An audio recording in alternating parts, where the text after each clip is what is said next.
And a good morning, Birds fans. Time for a post-game edition of Birds 365 with your boys, Mac, John McMullen, and Jody McDonald. A nail-biting, hang on the edge of your seat, 18-18 tie with the Cleveland Browns last night. Johnny Mac, my wife needed to strap me down. I was so excited watching last night's 18-18 tie. You getting that same response down at the link last night from the Eagle Nation?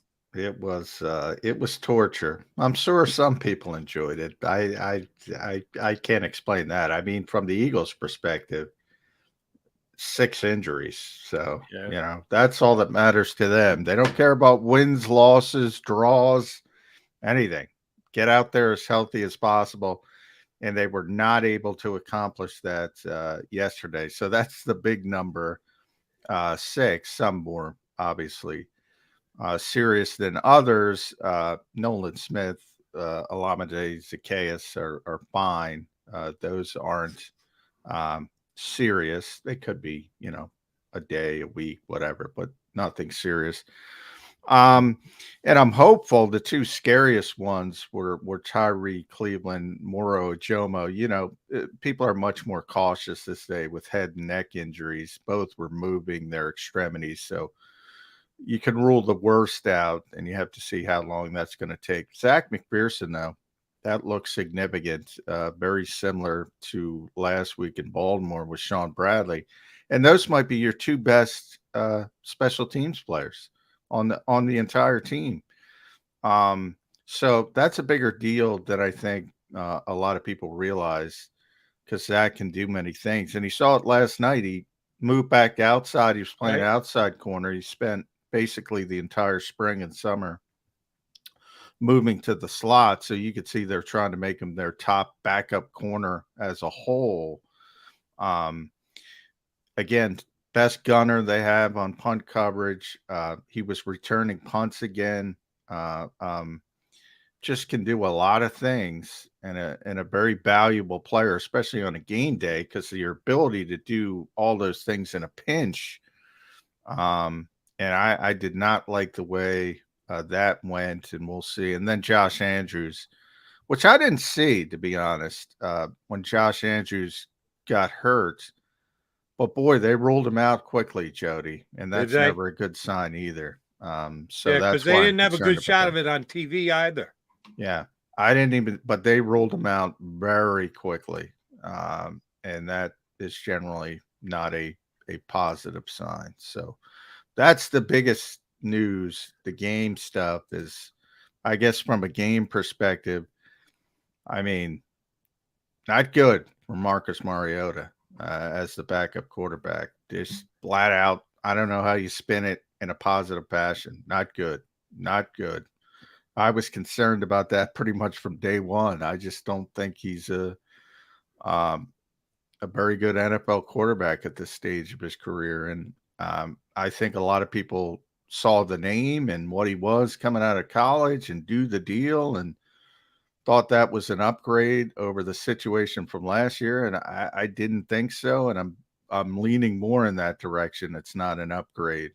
But it's got to get better, because those who want a backup quarterback controversy, as impressive as Tanner McKee was last night, Nick Sirianni shut that down immediately when that was brought up. And the context of preseason football is just lost on most fans. It's lost. I mean, it's the context matters. What you're doing against the players matters. What they're playing matters. And Nick was trying to get that across. And, good and bad, by the way. Temper, I mentioned last week with Eli Ricks against 4-string players, 4th-string quarterback telegraphing a throw. Well, let me jump in here, John, because you and I heard that differently last night. He didn't say there's a debate. He said it's early. He didn't say there is no controversy. He didn't say Marcus Mariota will be our backup quarterback all year. He said it's early. Marcus is our backup for now. he didn't completely quash it. He put it in its proper perspective, as you just said. I'll give you that, but he didn't exactly quash it. And oh, by the way, perspective. How great was the Cleveland Brown defense that Marcus Mariota was facing in the first half? No, he was terrible. I said that from the start. There's no spin in a positive direction for Marcus Mariota. There's nothing. There's nothing you can spin in a positive direction. Right. But you said that you got to keep the comparison between what the third string or fourth string, now third string, moving with a bullet up to second string quarterback did in the second half as compared to the first half. Do you really know the difference between the defenses, the level of talent of play that the Browns defense gave in the first half compared to the second half? Their third teamers as compared to their second teamers? I'll take the Browns guy's word for it, but I don't know that it was like Marcus Mariota was playing against the Browns starters. The Browns didn't play any of their starters either, same as the Eagles.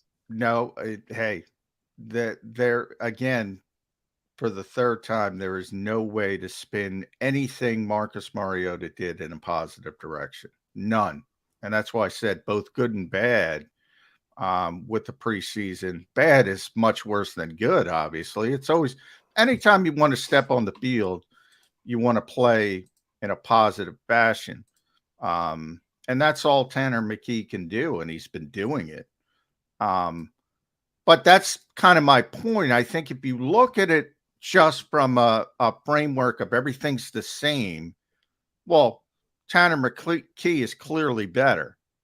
If you look at it from these 2 weeks, nothing else, you knew nothing. You just saw those two players in a vacuum and everything was the same.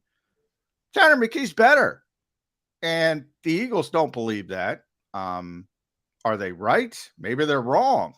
You know, your guy, Brock Purdy in San Francisco, we always bet they didn't want to play him. They didn't want to play him. They played him because they were forced to play him because of injuries. And he turned out to be better than anybody else they had. Maybe the same thing happens with Tanner McKee.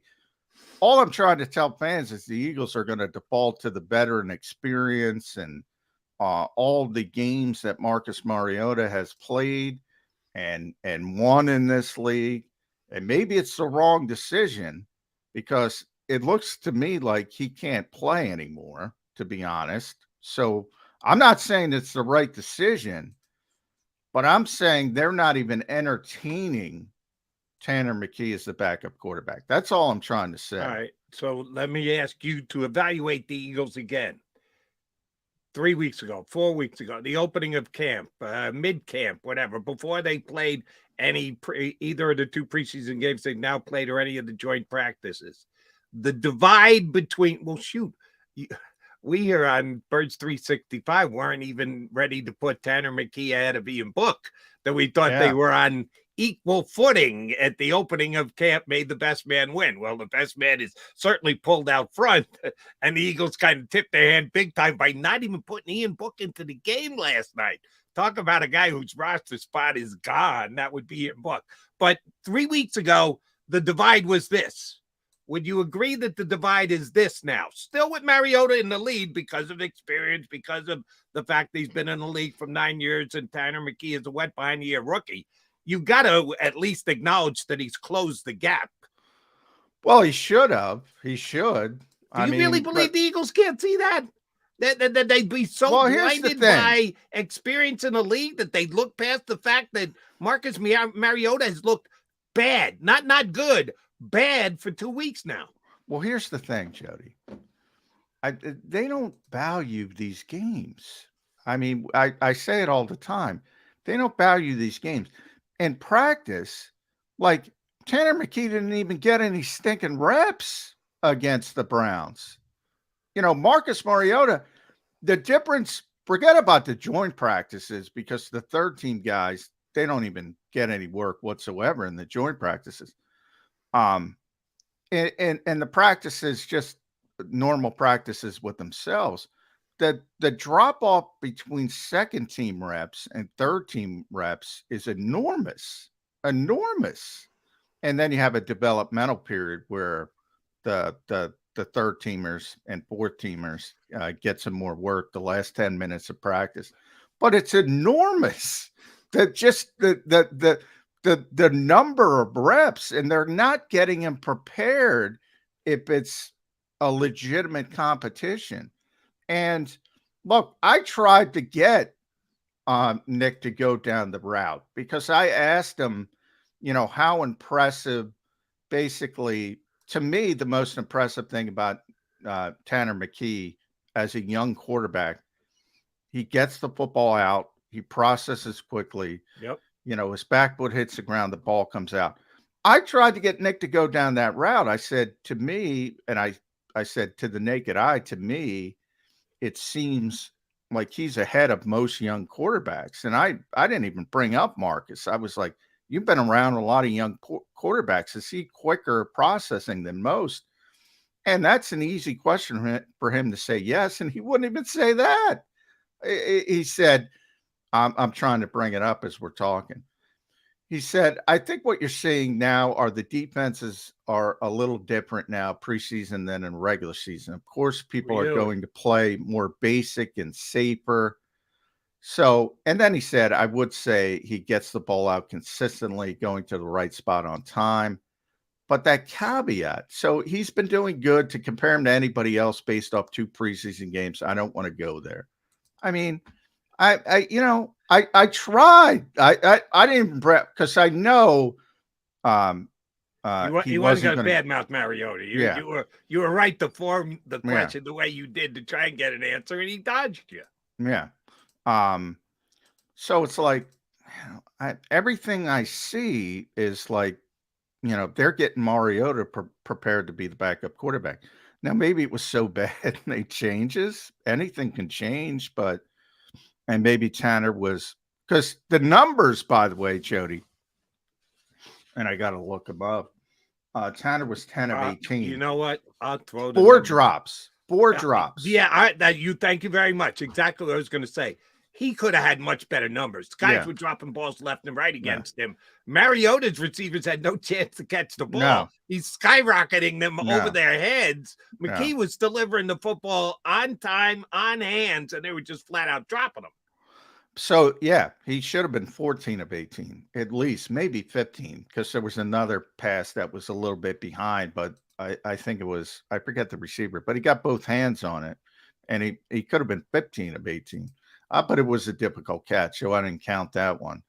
Yeah, he was really good, and it's the same, the quote I just gave you from Nick, it's the same for Marcus, as you pointed out, and he can't, and he's talking about, well, we have to find out what he does well. you might find out he doesn't do anything well, because he does run the football. He's still got juice. Yeah, he's still a very good runner, but he is not an accurate passer. And by the way, he never has been. Let me try and break it down to this. Browns this week in 2 joint practices. You said there's the short session at the end that is kind of like, I don't want to say toss away, but less important. No, not in the joint practices. They don't even do that, a developmental period. Okay, so the developmental period is out. How many reps did Tanner McKee get in the combined joint practices against the Browns? 0. Do you think he gets some this week coming up against the Colts?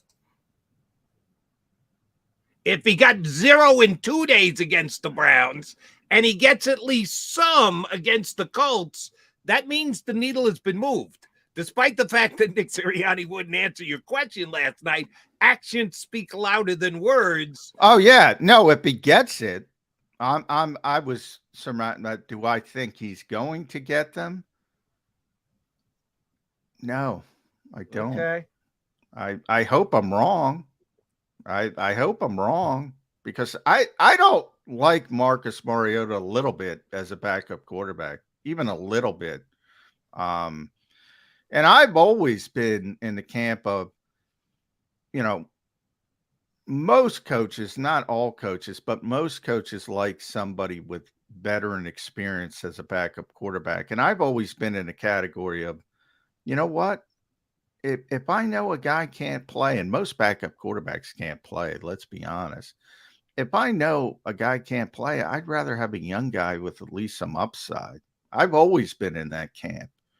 Yeah, I think it has to do with, and I know you feel this way because you've said it about the third tight end position. If you're a Super Bowl team, Yeah, it's a little bit then different. it's Yeah. tough to really say, yeah, let's get a 6th round draft pick in there for 3 games if our Yeah. starting quarterback goes No, down. yeah, That's a it's little different. risky. Different It's teams. If you're not going to be a playoff team, damn straight you should have a young guy in Oh, there. yeah. The backup's you're- going to if come you're- off the bench and lift you from 5-12 to Yeah. 7-9. Who the frig cares? Yeah, if you're a 5-win team, you better damn well play the young guy. Exactly. So it is different for a Super Bowl contender. You're right about that.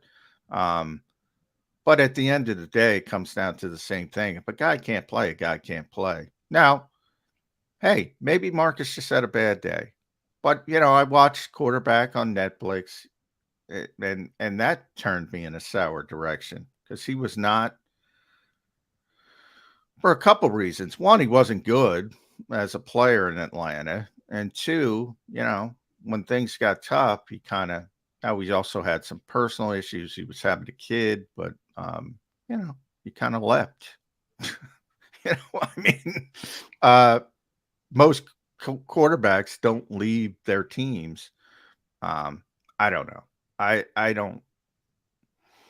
And people think, it's not that I think Gardner Minshew is a great quarterback. I think he's a good backup. I think that's the best you can do as a backup. Now, in Philadelphia, everybody goes to Nick Foles, and they want Nick Foles back again, because he's out there. That's rare, people. I don't know how many times. I mean, is it that hard to explain? That usually doesn't happen when you go to backup quarterbacks. And I guess it's happening more because we can go to Purdy again, who had the great run as a third string quarterback originally. So maybe things are changing a little bit in a positive standpoint from backup quarterbacks, but it's usually about getting hot for a little bit of run, and the more you have to play, the more you get exposed. And the hope is obviously that Jalen Hurts plays every game. I mean, that's the hope. I guess we should have led with that. Yeah. Please don't get hurt, Jalen.